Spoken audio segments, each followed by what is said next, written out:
Hello, Facebook friends, citizens of America and the planet. Welcome to tonight's Fireside Chat. We have a lot to talk about, and I guess you're seeing a little bit of my keyboard here. Sorry about that. A few technical challenges with my phone, but we'll do the best we can. We have many things on the agenda tonight. I want to focus in particular on this leaked report. This NSA report that was leaked by allegedly a contractor who is actually not, who has pled not guilty.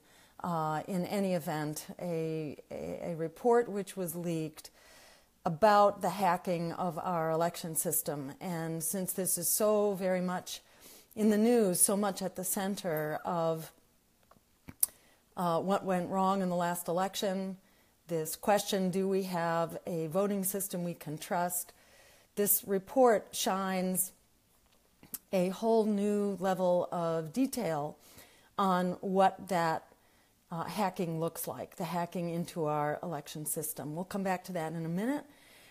We have many things to talk about in addition, including the surge around Jeremy Corbyn's very close race where he came from way behind in this election in the UK.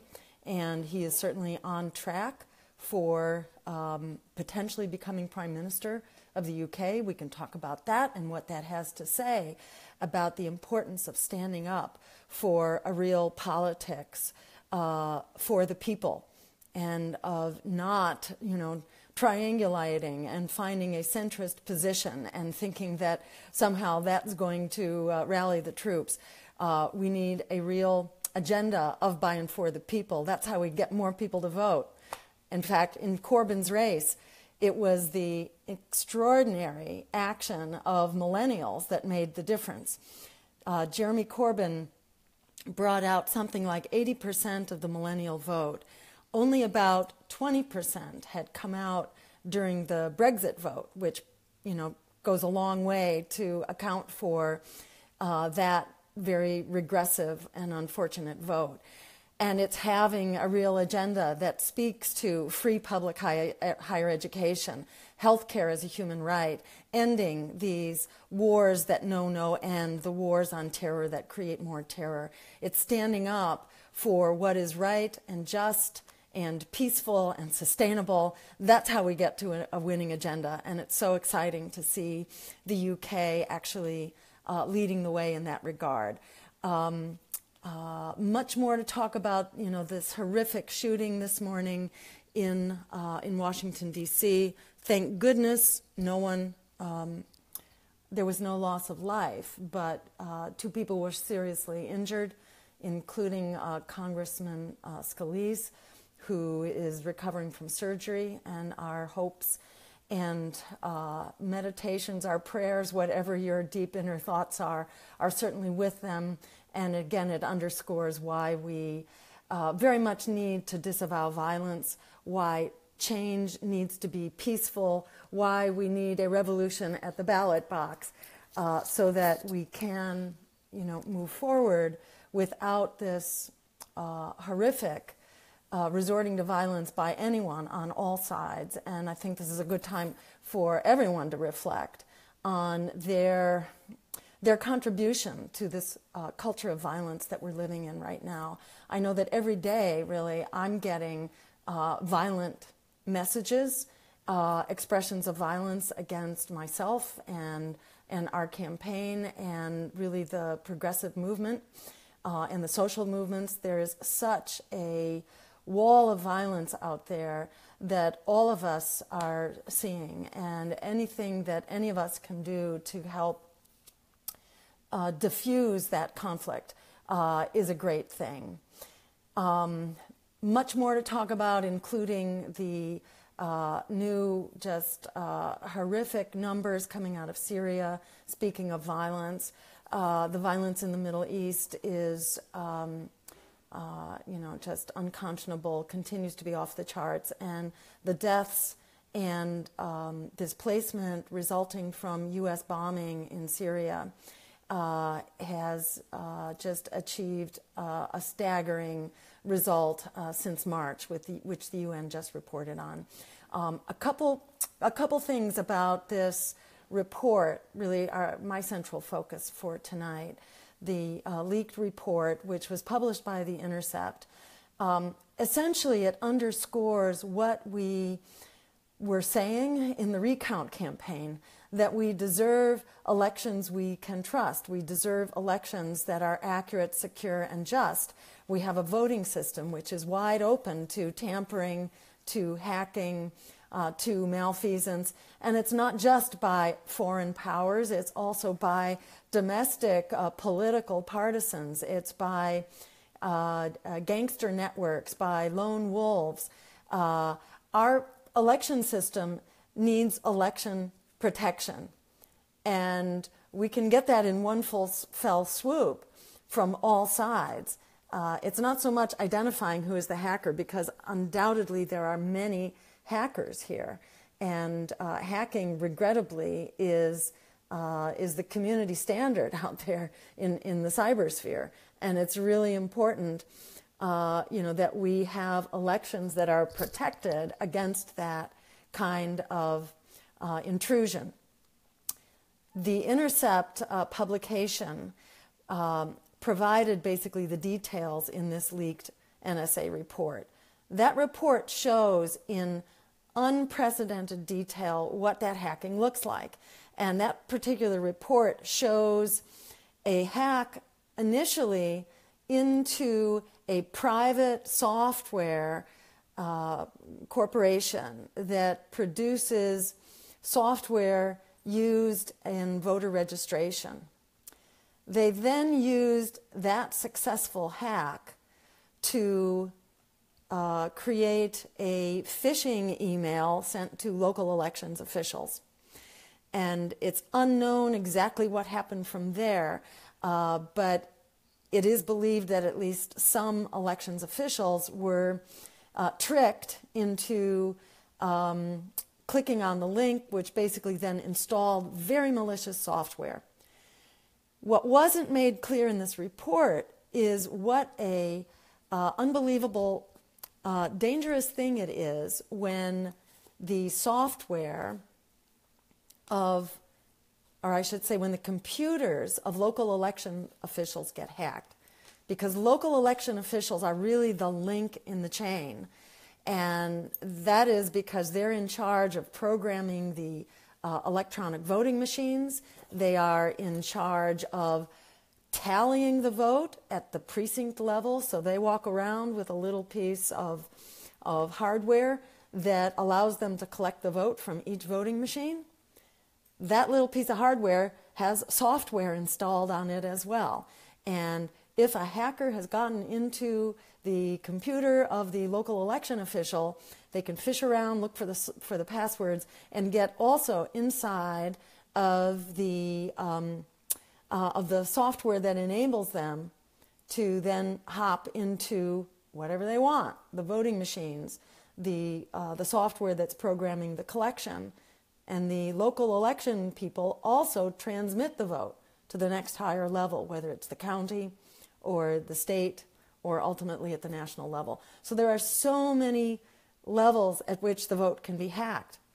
There's been a lot of discussion about hacking into voter registration databases. In fact, Bloomberg News just yesterday came out with a report, and they don't say where they got it, which is always a question, but their report says that not 5, 10, 20 states, which was previously reported, but 39 states had their voter registration rolls hacked into. Whoa. Almost had my earpiece pulled out there by the wild cat. He's getting all bent out of shape listening to the insecurity of our voting system, I guess. So 39 states. And you might ask, well, why is it voter registration? And all kinds of theories have come up for why voter registration would be targeted. But it's really important to remember, voter registration, it just happens to be the place where we look because people interact with it a lot. But for all we know, hackers could be into other aspects of the system as well, including the software and the software for the voting machines, and then could get inside of the programming of the voting machines, and as well into the vote collection, tallying, reporting, etc. We just happen to look at voter registration. So this may be what's called the lamppost effect. You find the key where the light is shining, but if you don't look in other places, you're not going to find evidence of intrusion.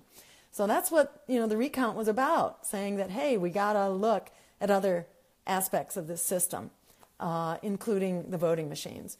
So we continue to pursue that in a court case now in Pennsylvania. We're trying to get our hands actually on the voting machines and the software. Let's find out.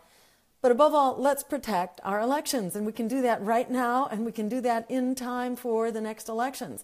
The country of Netherlands, when they saw what went on in our elections and all the hacking that was going on, they said, hey, you know what? We're going to make our elections safe.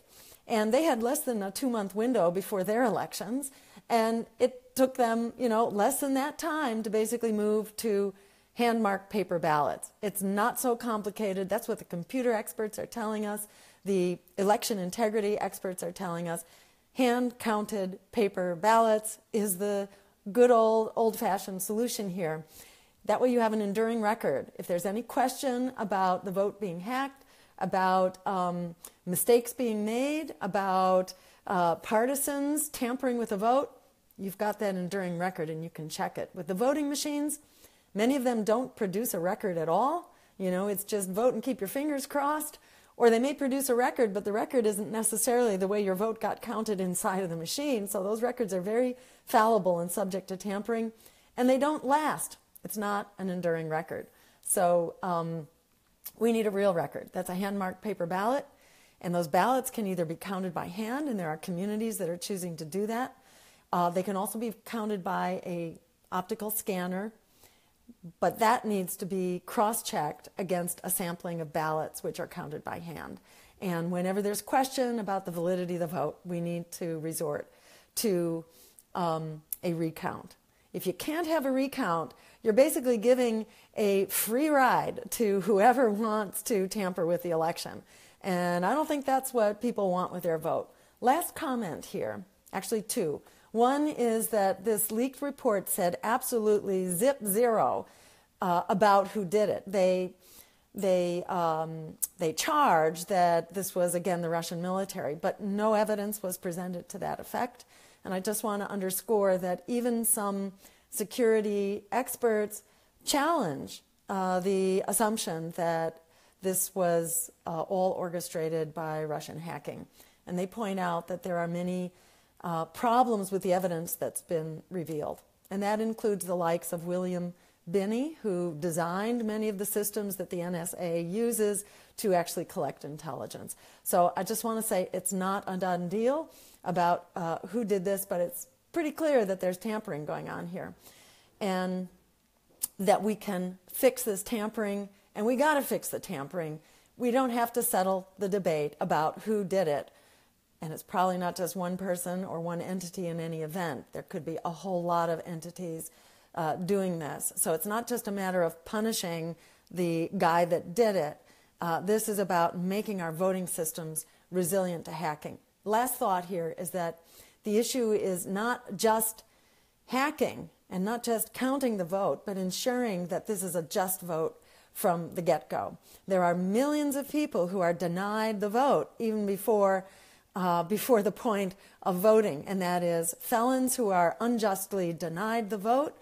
It is voter ID systems that deny the vote to communities of color in particular, and this was a recent Supreme Court ruling as well, several Supreme Court rulings in fact, as well as this cross-check system, which is just now being exposed, that essentially used racial criteria to eliminate names from the voter rolls. So there are many ways, and this also includes the denial of access to the ballot and discrimination against independent voters and third-party voters, not to mention money in politics and censorship from the media and debates. So there are many ways that we need to restore justice to our elections. Let me just take a moment right now and ask you to please give this conversation a like and give it a share so that we can get the word out that we, the people, are here. We got the solutions. We know how to fix our election system. We can do that right now. And there are so many other things that we can do right now, given the strength of our numbers, given the moral authority of our vision, and given the actual solutions that we have at hand. So please give this a like and a share. Let's get the word out, and let's grow this movement for an America and a world that we deserve, that puts people, planet, and peace over profit. Thank you so much for being the driving force in this political and social revolution. Let me give a couple quick shout outs.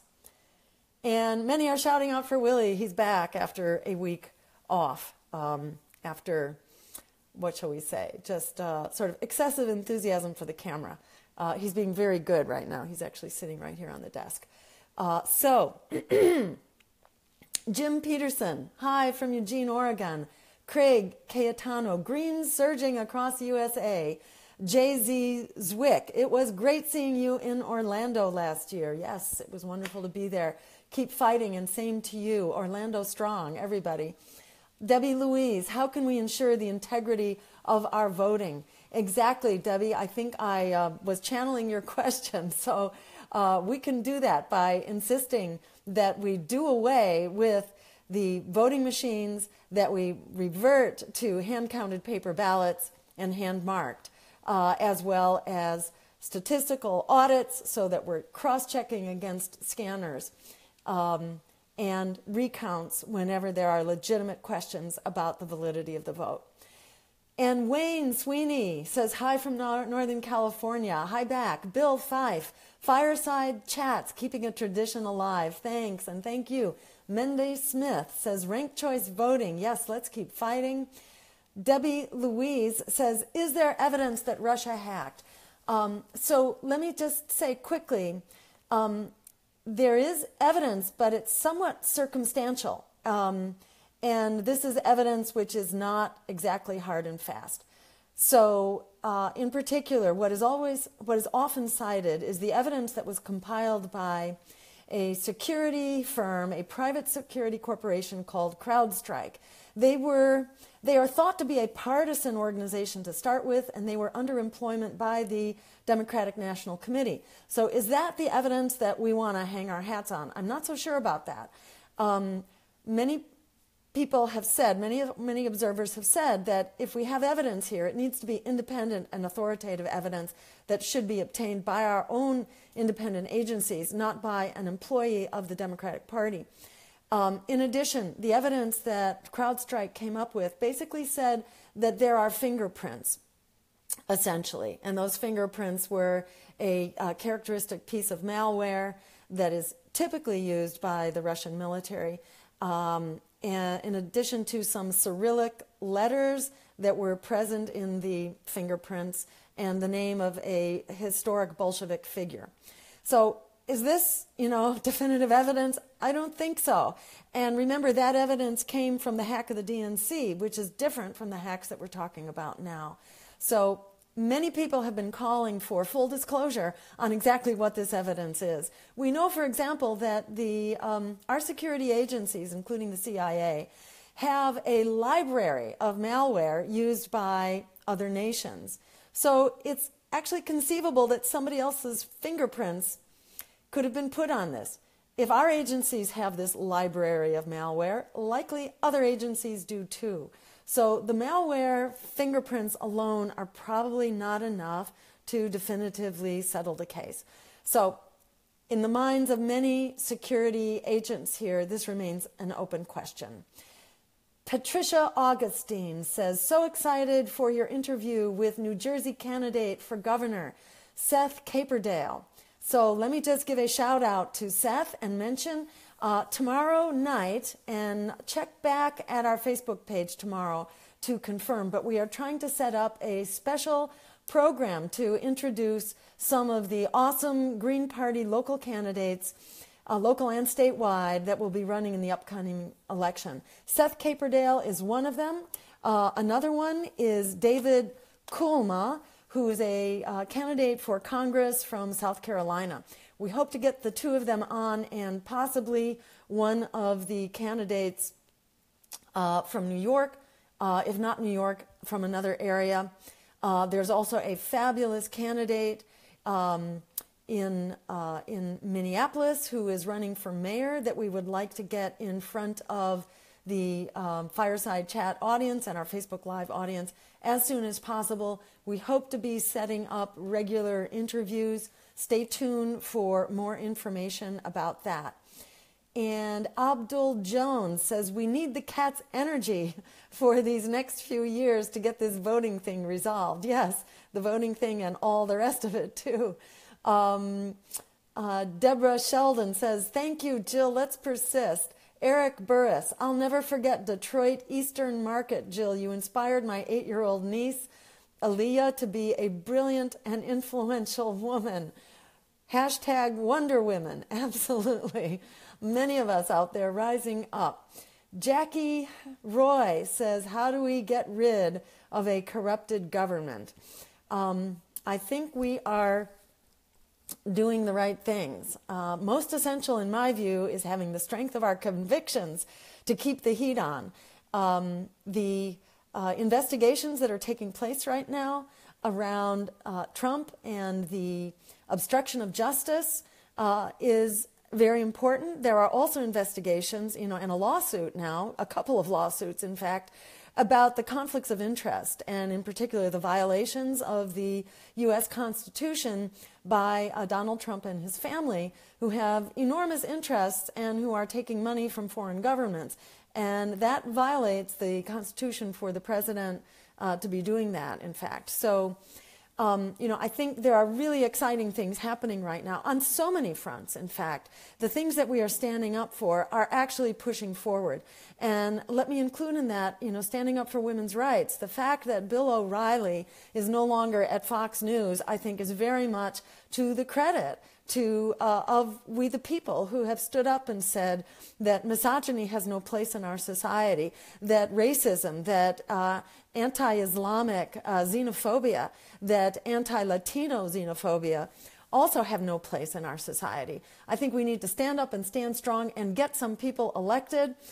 Greens have had more than 1,000 local electeds at local office, in city councils, in school committees, boards of librarians, and so on.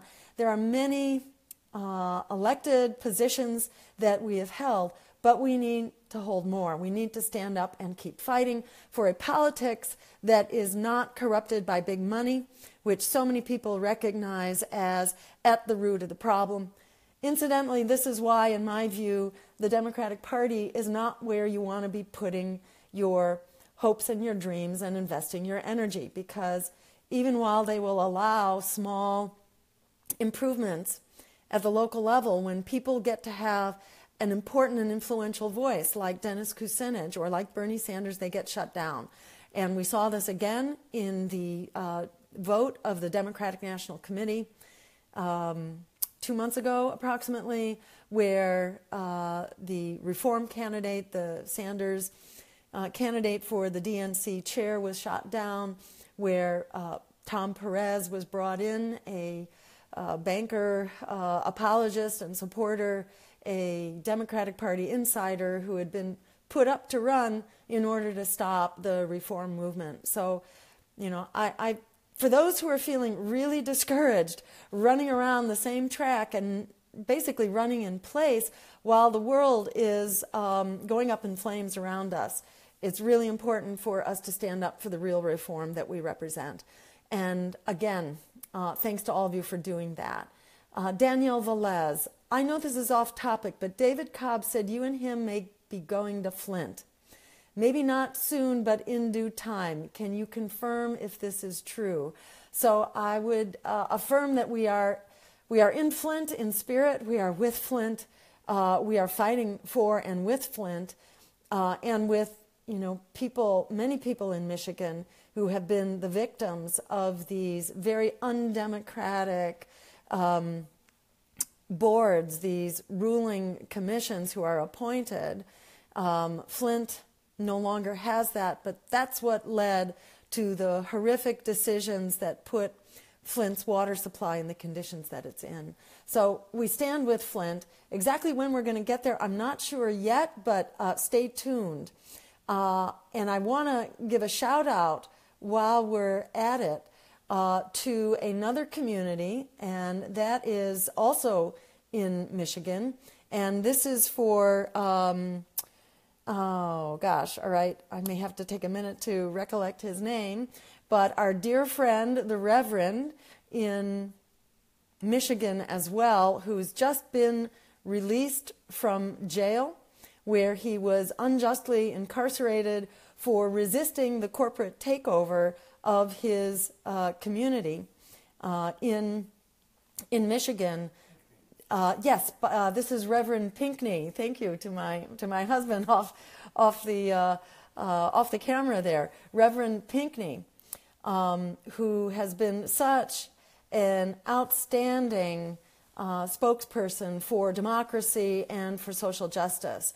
And Reverend Edward Pinkney, we want to give you a big welcome home after a year and a half or so in jail on really trumped up charges. Can you imagine, of forging signatures in a petition campaign? This man went to jail for something that should not be an incarcerated offense in the first place, but for which there was essentially no evidence of his having actually committed that crime in the first place. So welcome home to Reverend Edward Pinkney.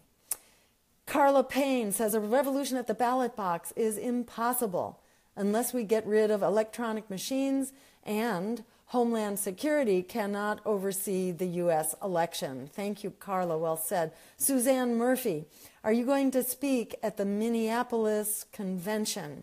I think Suzanne is referring to the Liberty Tree Convention, which I should give a shout out to right now, and I encourage people to check it out.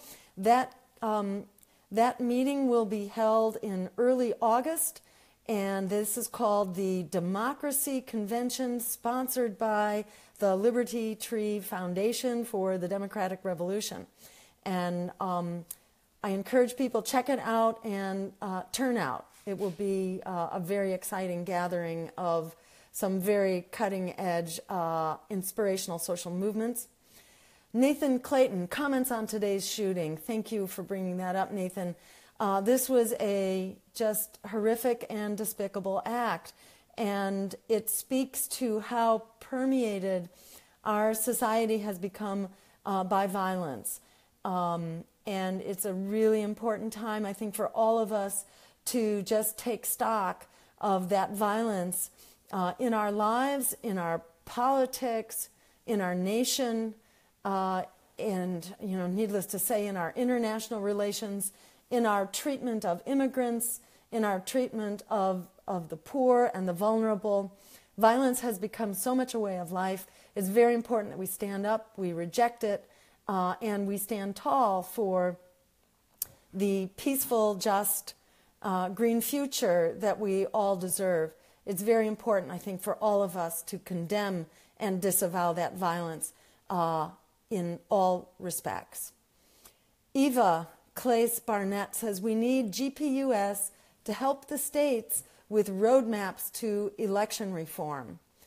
Thank you, Eva. And I'll just say that there's an election coming up for GPUS, in fact. We'll be having a convention in New Jersey coming up in July, and I encourage people to check that out at GPUS.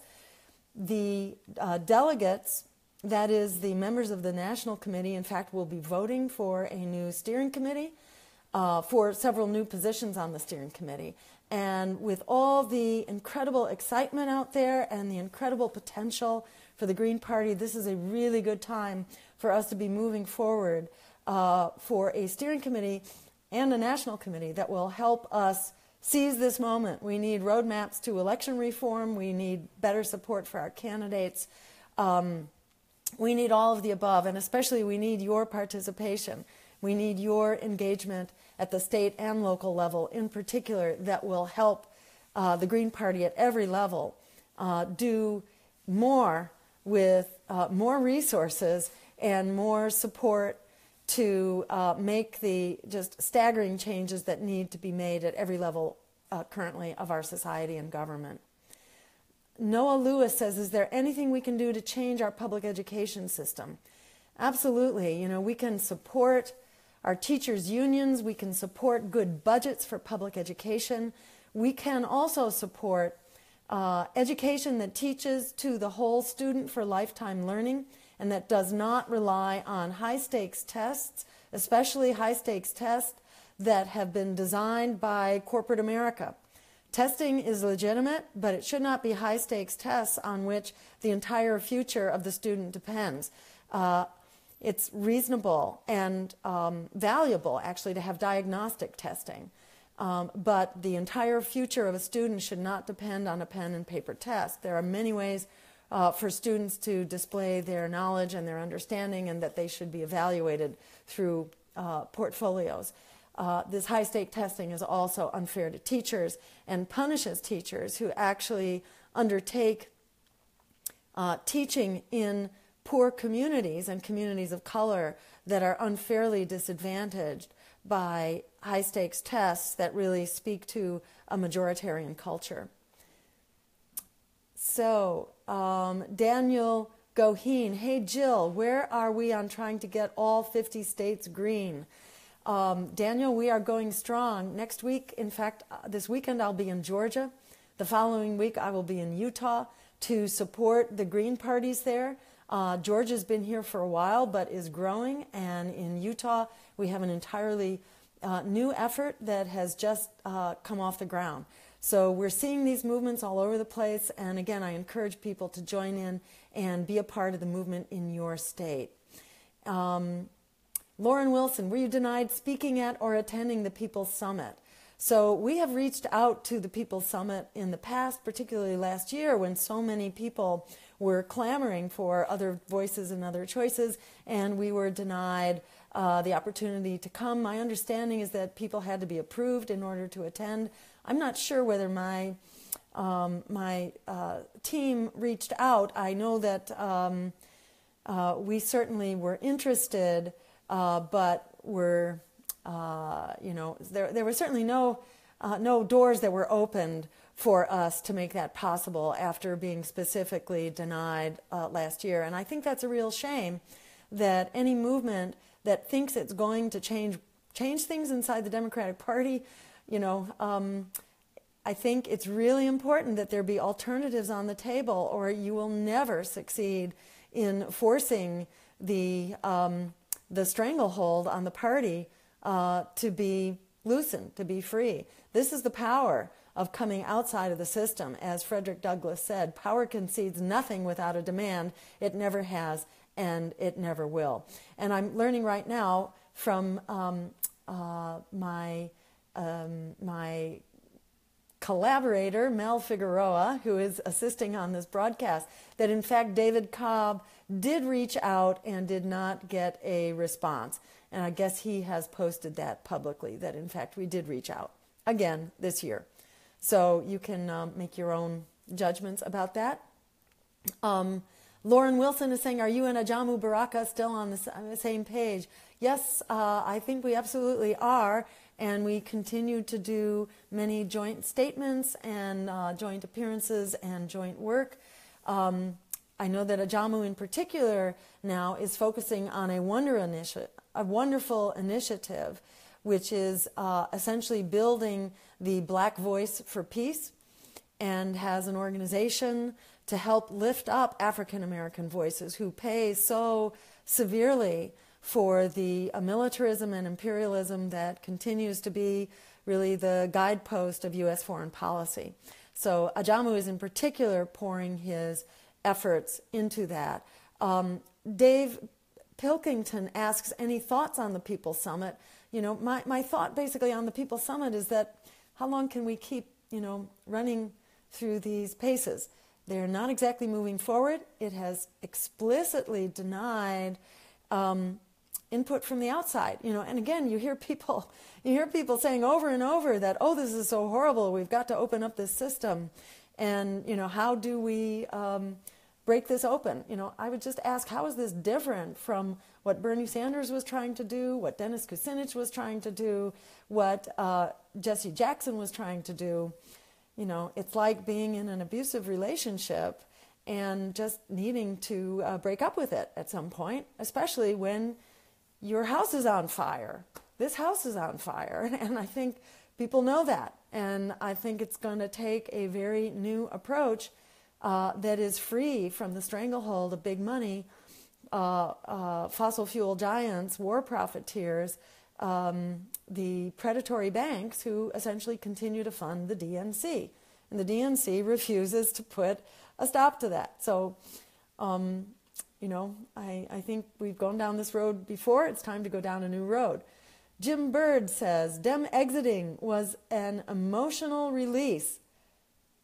Green entering was easy. Well, thank you so much, Jim Bird. And James Michael Archer says, when big Republicans and Democrats talk, the stench of violence and dishonesty fills the air. When Jill and Ajamu talk, this stench is replaced by fresh air. Thank you so much, James Michael Archer. Let me just encourage everybody to give this conversation a like and a share. Let's get that fresh air out there. Let's keep that green news happening. Thank you so much for tuning in this week. Thank you for all of your wonderful comments, your wisdom, your vision, your refusal to just sit down and let this boat go over the waterfall. We're not going over the waterfall. We are going to create an America and a world that works for all of us. Thank you so much for being part of it. Please check back tomorrow. We hope to be here tomorrow night at 9 p.m. Eastern Time with some dynamite candidates that you can actually make a difference on, some key races where your support, even from a distance, can make all the difference. So please tune in tomorrow, and let's keep it happening, and green news is good news. Thank you so much. Take care.